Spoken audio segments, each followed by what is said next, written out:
chỉ bay ule hay với hiện lockdown na vangin school no pangten school angkal thei lawa in lama te no ma anai khazir lai bon zir thei lawa hun ku tak te tin tin amo tang kai thei nan ma kanan la ni a kaming chu pc la rin tlonga science consultant SCERT ania Mizoram zilai bu hi NCERT le khabu man ania Mizoram milturin engeng mo kan han siam rem chon science a hianin activity hi tam em em a activity hi an thiam chuan no pangte hianin an ril ruwa aumin acha min an thei don lowa zilai bu ya thei tram chon activity a ti pui hi kan tum thin don nia when bi ka tan chuanin borok chungchang air chungchang kan zil don mu thei bok si lowa khoi chu kan khoi the kan khoi ti po kan tra si lowa la hen no pangte hianin concept hin lo na sa thin em wangin air chungchang a hen tran phot tang ani danga concept dang topic danga tu don ya he kan mong hen hi le khathem anil paper kan langa chuan pangte hianin enga mon siam ve hian hands on activity kan te chumin siam ve tang chuanin an zirlai hi tui pha mm3 na A4 paper ka manga A4 paper kherlo po aman theya tuna hian virmap kan siam don ni an tlan vir te po an siam thin kha virmap hi an siam don ti hian kan thepang poi khat A4 paper hi kon tan kan thep lenga hian chuan tan ka te dan chu atlai pol thang hi ka chep don ni kil tina hian chuanin hi fiber form ania fiber form kherlo po hian in lama chon na panla chon so thing te bal te kan man thin kha thermocol te po man theyang chuan pin amo thir zai emo an langa chuanin ei mun phia ong ania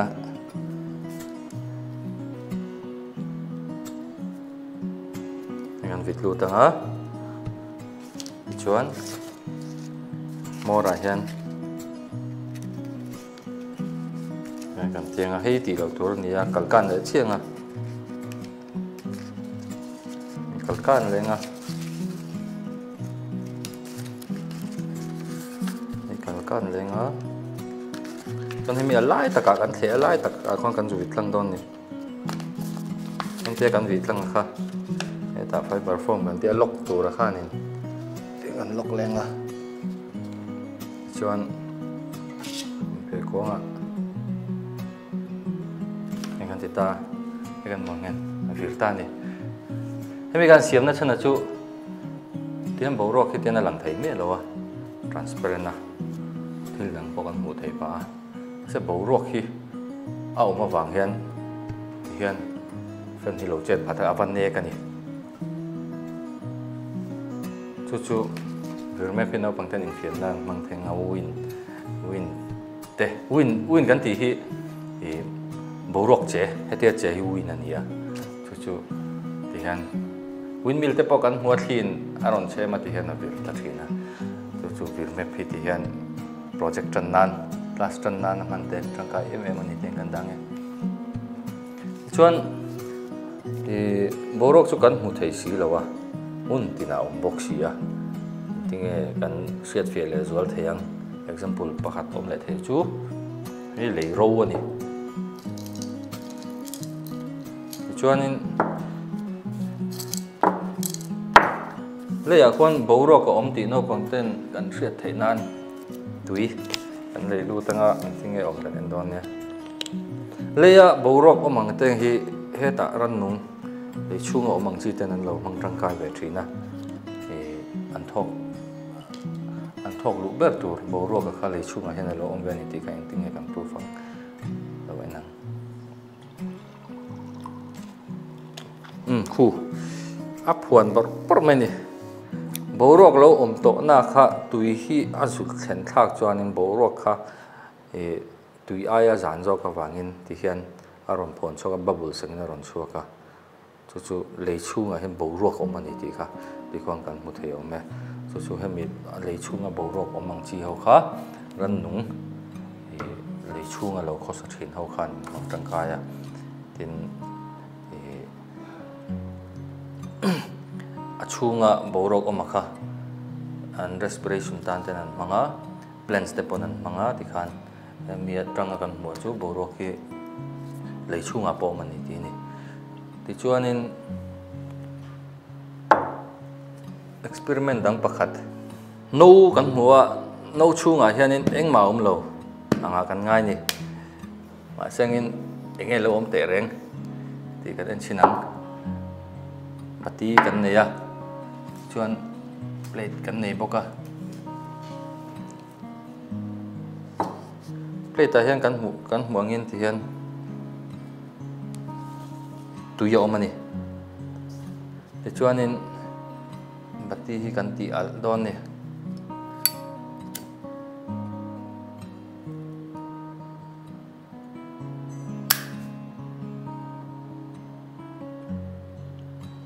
bati hi no pang zulai bo an sang lang ne me ma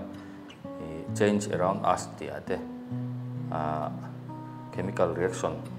nge bati hen physical change nge chemical change ti te ma chu te na kinagan na zir zom don ya chuan no hian ka chin don ni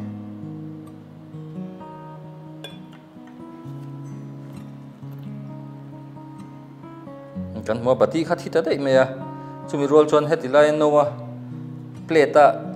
tui oma kha no wa hena lut ta vek ta ni hemia chan chu kan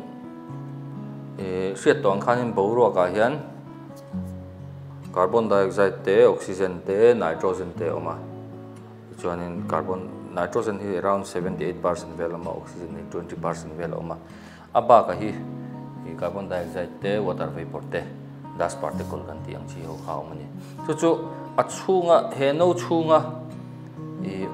air lo oma khanin oxygen kha omtelani 20% or vela kha chu ka zu khu che khan ka chin khanin bati hianin thil al re hen oxygen ama mo em mani oxygen telo na al thei mi lo chu wang chon kha oxygen kha kam ral ta ni chu ni chu wang chon khami mun all ron lo kha tur khan tilai tu hi aron lu ta ni chu mi a chuanin tilang chiang em ta chu achung hen engma lo anga kan ngai khan no kha air lo oma khanin metal element sawan lo omani air gas ti sang khan lo om renga ni ti kha atilang chiang em ani ei tun lai chu covid 19 boro ka wangin max watur kan ti a max kan siama kan max siam hi kan soi lo ka nge kan max siam hi electronic respirator mangania hi kan huang hian tilai hianin fan hip chak tak mai oma 9 volt ania ti chuanin hemi chunga battery 9 volt battery rechargeable mobile phone recharger hina charge thei mai a ti chuan headline switch oma ta hian on off na kan mu theiang chumo chho zong hi on ania ti zong hi off ania ti chuan hei air filter hi tilai hian non oven ho 3 layer in a oma chu chuanin boruak peluta hi EVA form ania EVA form hian man hian taksa nek anuam em ti hian taksa tan hian a hreom lem lawa ti chuan kan mange oin chu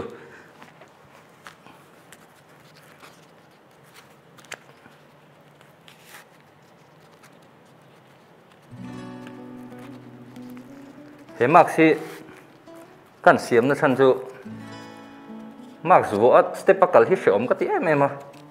chu step akal la hian maxi kan thon le ta thina chu wang chuanin max wo rang chung sia step a ol sam taka kal the nang ka tia axianin a tho chu apa ngai chuan ti hian hetlai air filter ho hian te ka thotlang me ma sengin awa pe ma wang hian mi room hi hetlai electronic respirator ti hian to na he recharger me ni chu chuanin bầu ruột cắt hộp khăm mình nón bùi à thì là hạ đâm đâu à tụi lại em mà cần tí nữa chứ lẽ với nào cho nên thì bầu ruột chúng trang cần giữ bel đó là cần soi toang khan nên bầu ruột thì muốn tí nào mà cần một thấy bốc xí đâu à anh tin nghe cần phiệt phiền bầu ruột chúng trang thì nên cần soi toang bầu ruột cái này nitrogen te oxygen te carbon dioxide te water vapor te like gas then khát lệ bol dust particle kan tiang ho hiu ma chu ba chuan hei respirator kan tiang te po max bo te poi mo em ma bo ro ka na thik lo leng te trong per ti bor vela khan min veng ve ni he mi no chunga hianin tuna hian bo ro kho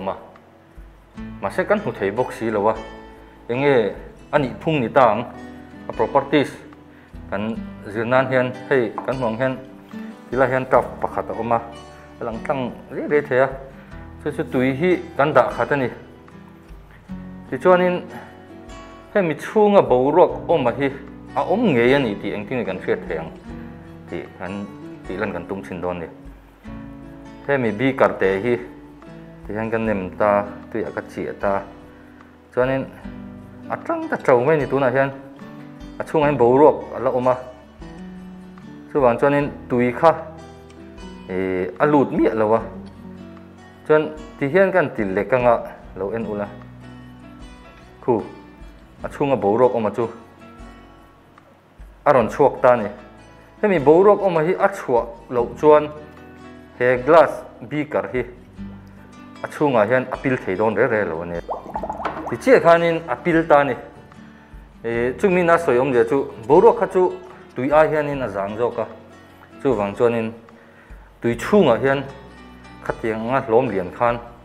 còn tên là chung ở khan chú ổng tùy thế lo lán khát tung tất mấy này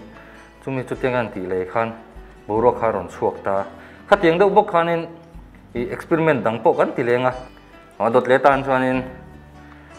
bottle plastic bottle ngắm mò cold drinks làm bằng chi bottle cần mang kan chỉ năng các meta này thì hiện chung bầu ruột khác dù muka ron lẹ lẹ chút mấy nè yang mà lỗ cái ngày xưa khác chút hay gần phải lẹ chi năng cả hay shape thì khoan là quarter đục ta nè chút bottle chung hiện nên bầu ruột thì gần xí thực sự cần hơn thì to cần chín khan để cần chín khan anh nem thấy thấy lâu đấy rồi tiền nó lệ mà sẽ cần chín lâu rồi chuan thì khoan shape ngay bộ khăn rồi lệ thấy lâu nè cái chút tiếp mẹ thật khi ngay thì chuan chung bầu ruột sa ai tầm hít thun cái chung chín đó nè alu bel thấy to lâu cái mà mình hàm lệ ta nè chút tiếng bốc in thì hiện balloon hi kan ham sin nga balloon hi the vek men tu na hen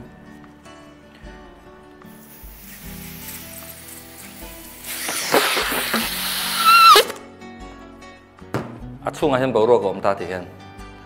chu chu ten kan ti sina achunga boro sa kha alo la reng nga jan balloon hi di hiang ka data ne jan ham ka tung le chin don ne thế nọc mấy thế cần release luôn này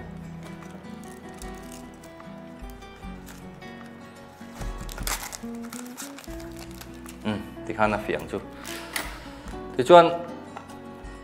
apo na lại cái chuan thì hen thì khăn balloon cái chuan hàm por mấy chân chú tu na cần building na hen cần studio chu ngay hen nên bầu ruột khát thol takin thì hen chơi về là thì khăn hun khá vào lụa thấy vàng in tiếng cần hàm thế này thì chuan bottle lại rồi thì chuan cái nào em nga chung hi bottle hi tùy bộ xe tăng thấy lâu thì hiện cold drinks bottle lại tên rồi hắn khá này căn hàm lại đón xin nghe chung balloon aku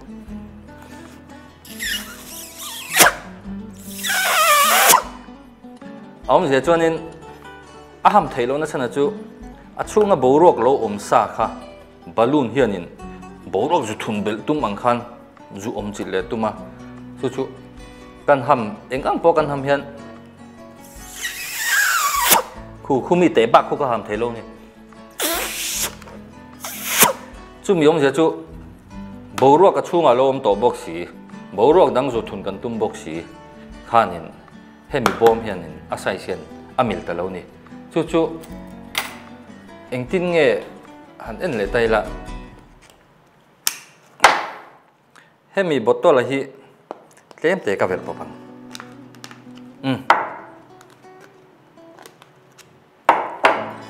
จนก็หามชินังจะจวนนินก็จะห้ามคานเฮ้ติลายอัปปะเฮียนช่วงบ่รักค่ะเราชัวเวลฟังเงินมาอังอัดห้ามเทลงเอ็มขนมตลอดตานี่จู่จะจู่บ่รักค่ะช่วงเล็บปอนนั่นกัลปอตัดต่อตานี่ที่เห็นจู่ฟังจวนนินช่วงหันแอร์เพรสเซอร์กันเทียมมาเสกมีขจู่ฮัลละสวยลุตุกง่ายเลยวะช่วงบ่รักเราออกมาค่ะขัดลุตุกขจวนห้ามเทเลวะช่วงบ่รักเจ็ดเทจวนห้ามเทจู่จวนนินสวยเจนเอ็มมาจู่บ่รักขันมุนเราลัวเวตัดตานี่ตุยหันทุนโดนปอนี่ละ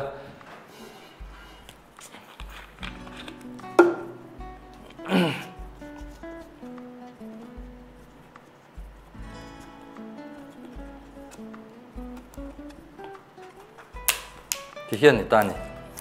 ที่ชวนนี่ตุยฮีกันทุนชินะ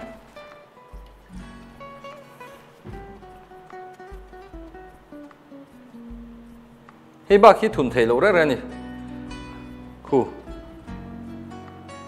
กันมุงอ่ะแต่กับทุนเทีย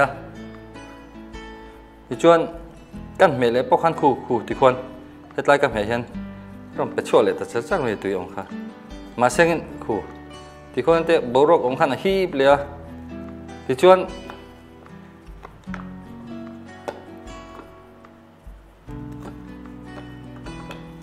บทตลมงฮีบทตลมงฮีที่คนกันเวรชินังกันสวยตองขันบทตลมงกันเวรเขาชวนช่วงเลยปอนะบรกกันกัลปอเทวางินบอลลูนก็ห้ามลัวค่ะบอลลูนที่สุดปวดลุดเทโดนกันสวยขันยังจินากันเด็ดตัว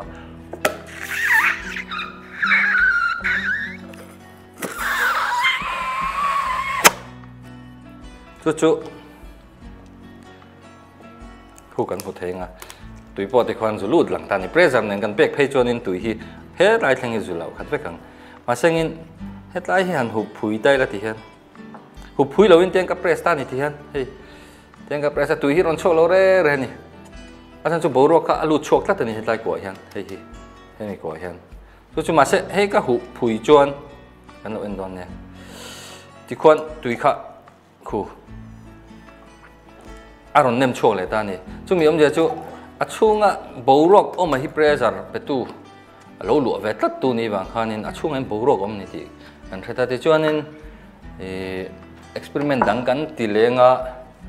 บ่รักเฮียนี่คาร์บอนไดออกไซด์เตะออกซิเจนเตะไนโตรเจนเตะกันที่ดัสพาร์ติเคิลเตะที่จวนตั้มเบรห์จู่ไนโตรเจนนี่around 78% บ่รักเวลมาที่จวนนี่ออกซิเจนที่ around 20% บ่รักเวลมาapa hi hianin 99% borve la hi boru ka hian oxygen le nitrogen a ba ka hi chu gas ti sang anti te carbon dioxide water vapor te nia hei boru ka hianin water vapor chu kan hrianga water vapor chu tui kan chuan sawin tui kha phon bar per mai ni 100 degrees celsius a ti chuanin khami tui phon bar par khaตุยข้าววัตถุไฟปราจันอารมณ์จังเฉวะที่ชวนจุ่มละมาอารมณ์เฉวตาชวนชูมาเป็นเสียมาหลวงเต้นอารมณ์ทะเลตานี่จู่บัวรกันเห็นที่เห็นกันหันเที่ยกันหันเห็นวัตถุไฟปราเอาเมมตีไล่ที่อัตตะกันหูเฟงไงวัตถุไฟปราตุยเนี่ยตุยที่จู่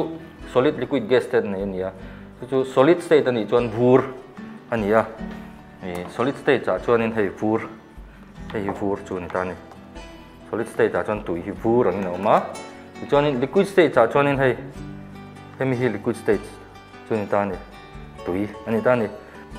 ตุยฮิ solid liquid gas state นี่solid กันที่จนที่เห็นบูร์ ice หันออกตานี่อวอเห็นที่ออกตาที่จนนี่อวอลุตุกินออกตานี่ที่จนนี่ water kan ti chu room temperature a ti hian water an khan om ta ni ti chu fridge kan da kan lak chhun ti chuan tui vot chu ni ta ni hei fridge sa tui ania kan mu theyang emo a bottle po na hian a thana om ta ni a bottle po na hian hei he ta ti hian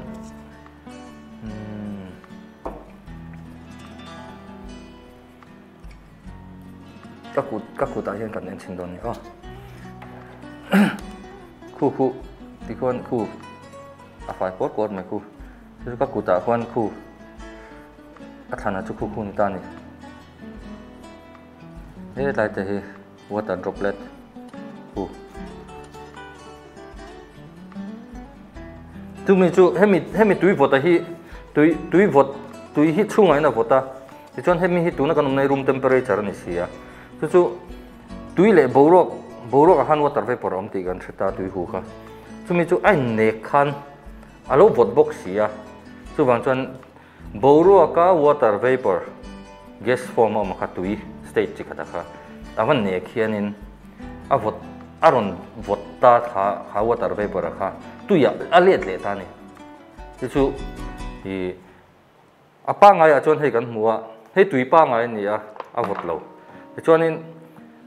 bầu rок water vapor này na in nek bo hian tila hian in a than ve lo ra ni asan chu water vapor kha atikul phalo hetlai tui hian chu ma se tui vot ve thung ro kha chuan ti hian bottle china in than ang kha ron siam ta ni hemi hi water cycle kan ti ang chi kha he ti hian a mu theya luya tuya oma di la te ni ron sa a ti chuanin tuilum kha water vapor angin a huina chowa ti chuanin han borok sang tak han khan lo vot to a ta khanin a condense ta chu chu mangin lo ma ti chuanin a condense a ri to lu tuk nula khan ro kharon sur ta chu precipitation ni a chho lampanga hetia di le tanga chho kan tiang si ho kha chu evaporation ani ta ni chuan headline concept pakhat oma thingkung ten oma thingkung te po he tui pai vek an nia thingkung atanga tui hu tia chok ve thung ero hi chu hemi chu transpiration ti nia ma se luya tanga tui hu chho hi chu evaporation nia chuan khami chho han condense han khom kha chung kan mo chung lama war ho me lian pui puin chu ari tak nu khana ron tata tui ang khan hei tuna hetia an condense nu ari ta aron far thang khan ni ta ni chu ro kharon sur ta ni precipitation ni ta ni ti chu water cycle chu ni me tuna hen experiment pakhat kan ti le dona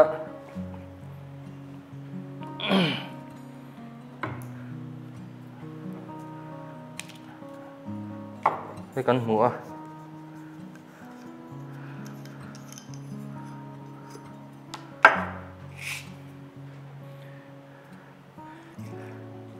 hei spirit kan ti la hen soi zaw ngai oma tun lai len mun bangin he spirit a hianin ethanol le methanol mixer ania ethanol kha hand sanitizer siam nan den kan man thin pa chu methanol hi an pol ta ni ta hi chuan chu methanol hi poisonous ania poisonous ti a po khanin hei vun chunga te lu the ni lu chak em em ani chu wang chuanin hand sanitizer siam nan te kan spirit ang chi te lo phan re lo tu ni tiang hi ethyl alcohol te isopropyl alcohol te khatiang ho kha man tur ani ti chuan methanol hi methanol le ethanol mixture spirit hi kan halon ni adot le experiment an tan chuan air kha alumin avoin engtin nge om he kan zir don ni air properties tho chuan tui hi bi kareng ka danga tan kan chuang ta ni chu tui hi asat thianin engtin nge om ni chin hang kan soi to ni ten nin luya tui te tui pui dil vela tui kha an em khanin tui kha luma tijon evaporation a thlenga tui hu khan chunglama chho ni kan ti kha chu tu na point na thleng don tu hi chuang ta char char tu ne tu hi akang vek don ni na se tu hi bo don lo ra ni te mi room chung an water vapor ang na chho don ni chu kha water vapor ang chho kha tu na kan hmuang khan hei ti hian bo ruak ka water vapor oma wang khan ti hian bottle vota te hian a than vek ta ni thil vot shim shima fridge vot deuh thil bang vot deuh anga te hian a than du ta ni ti chuan kan enanga aron phuan ber ber anga sawanga ti chuan khami phuan kha om le chu tui hi hydrogen le oxygen ina siam ania chu hydrogen le oxygen na kha H2O kan te kha chumia chuanin H2O kha lo lum khan gas angin ron in siam bubbles ron in siam ti chuan water vapor anga chuak ta ni mu thei lo in ti hian ron puar atuya puar lai bor bor ai chu kan mu theng ma se a chuak lai kha chu kan mu thei lem lawang tui kha lo lum khan water vapor a chang thin ti kha kan thret kha an chin mai la ti hian a khu chem chema kha a omani tui sawa hian ti chuan kha mi huwa kha ti hian kan do chin ta a than hlap mai ni ti lai hi so kan mong khan so than hlap ta ni chu hemi hi boruak ka khanin tui kha water vapor angin a chuak a gas angin om ta chu a gas stage ani ta khami kha tui huang in oma khi ta chunglama chawa chuma te hin siama aron sur le kan ti kha ro kha ti chuanin boruak kha hetinga hin om vek kan ti ta ni kha boruak kha room temperature pa nga jon ti hin om mai ta ni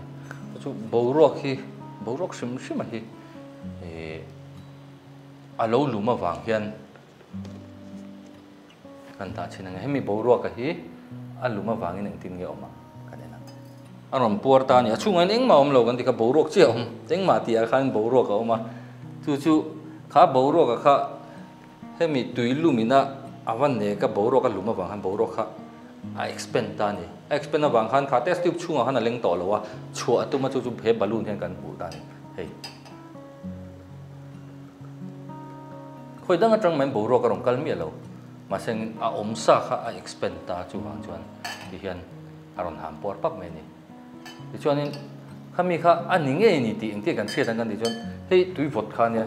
tui vot ai kan da le chinanga ting nge omang boruak kha a song le a